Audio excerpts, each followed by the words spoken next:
No, a ver, sobre AMLO, ¿no?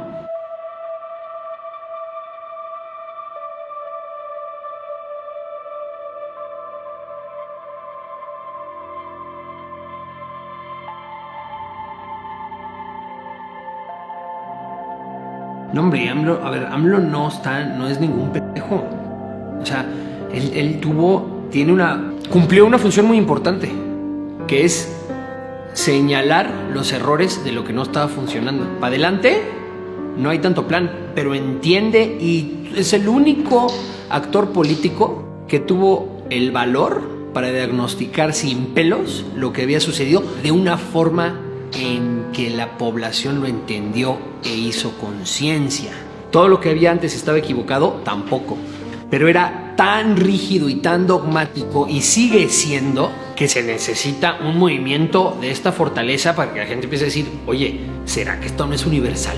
La izquierda y la derecha siempre han existido y se puede entender de dos formas la izquierda. La primera, qué intereses procura, y después qué características sociales tiene, y está relacionado. Los intereses que procura son siempre las personas que menos tienen en la situación actual, y las características que tiene es el cambio, y hace sentido. La gente que menos tiene siempre va a tener más interés de cambio. Entonces la izquierda es explosiva. El colmo de la izquierda es destruir, el bien de la izquierda es transformar. Pero si no tiene derecha, no hay cauce. La derecha da cauce. De esta forma, con la analogía de un río, el agua y la potencia sería la izquierda y el cauce sería la derecha.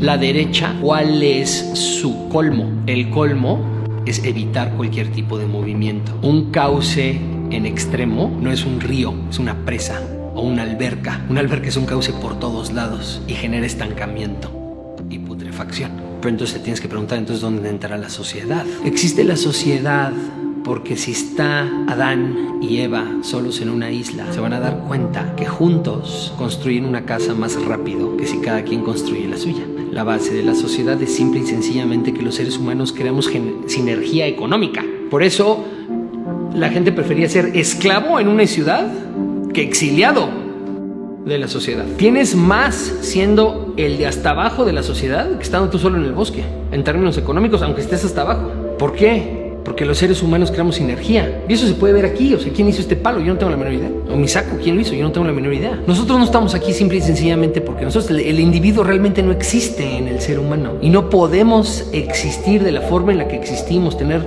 la experiencia de vida que tenemos, vivir tantos años, llevar a cabo cualquier tipo de actividad profesional que tenemos fuera del sistema social en el que vivimos.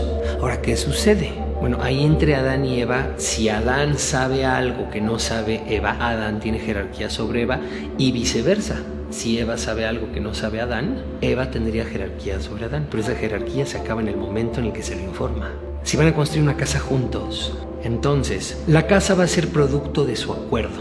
¿Por qué? Si Adán trata de usar su fuerza para procurar la fuerza de Eva, está desperdiciando el recurso que quiere procurar. Entonces la casa va a ser un producto del acuerdo de los dos, a huevo. Pero ¿qué pasa si en vez de tener dos, que tienen todo el tiempo del mundo para darse la información que han aprendido y para llegar a un acuerdo, tienes a 100? Pues ahí pasa lo siguiente. El tiempo en el que tardan 100 personas en ponerse de acuerdo es ínfimamente superior al tiempo en el que tienen para empeñarse a trabajar. Ínfimamente superior. Y cada vez que metes a alguien más, se multiplica el tiempo. Y entonces, ¿qué sucede? La única forma en la que pueden construir la casa es si se construye en jerarquía. Unos tienen que organizar a los otros, pero como cada quien es un universo, la casa se va a parecer más al universo del jerarca que a los de abajo. Aunque sea el jerarca más bondadoso del mundo, le es imposible computar en la construcción de la casa la experiencia de toda la base que está dirigiendo para la construcción de la casa. Inevitablemente la casa se va a parecer más al jerarca. No hay de otra. Y si el jerarca es un hombre blanco, la casa se va a parecer un hombre blanco. Y si es una mujer negra, se va a parecer una mujer negra. Y si es un oriental, se va a parecer un oriental. Entonces, pero, ¿qué pasa? ¿Cuál fue el problema aquí? Que la organización depende del espacio y el tiempo que hay para la comunicación. ¿Qué pasaría si hay una herramienta que les permitiría a todas estas personas comunicarse de forma inmediata? Reduces el tiempo que se requiere para la comunicación y regresas con los 100 al esquema de Adán y Eva. Entonces, ¿qué sucedió en la humanidad? Antes de la invención de la imprenta existían democracias, pero todas estaban situadas en villas donde todos tenían contacto consigo mismo. Esto es verdad para Roma y para Atenas. En el momento en el que tienes entidades políticas y de colaboración económica donde la gente no tiene contacto con sí mismo, los que mandan son los que tienen contacto con sí mismo, que son la nobleza. ¿Y qué sucede?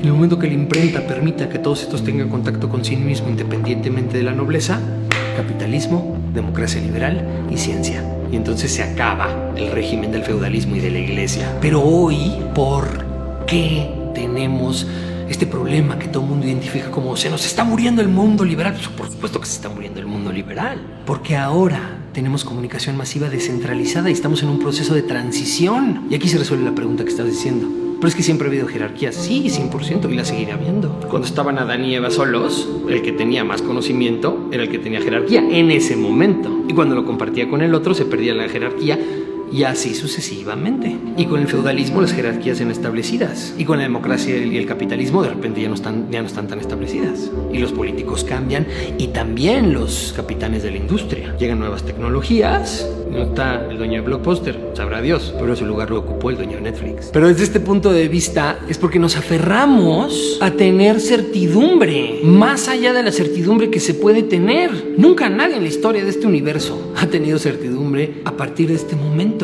O sea, cuando agregas, no, pues es que yo tengo cuentas, inversiones, las tienes en este momento. Nada más. Y nos aferramos a que no es así. Nos volvemos locos tratando de encontrar certidumbre absoluta del futuro. ¿Cómo puedes encontrar certidumbre del futuro? ¿Será que el ser humano está en constante evolución y lo que descubrimos hace 400 años va a cambiar también? Pero eso no quiere decir que esté equivocado. Solamente entender que no es universal. Entonces ver que de esos elementos de la lógica es lo que va a continuar, y ver cuáles elementos de esa lógica son los que no va a continuar.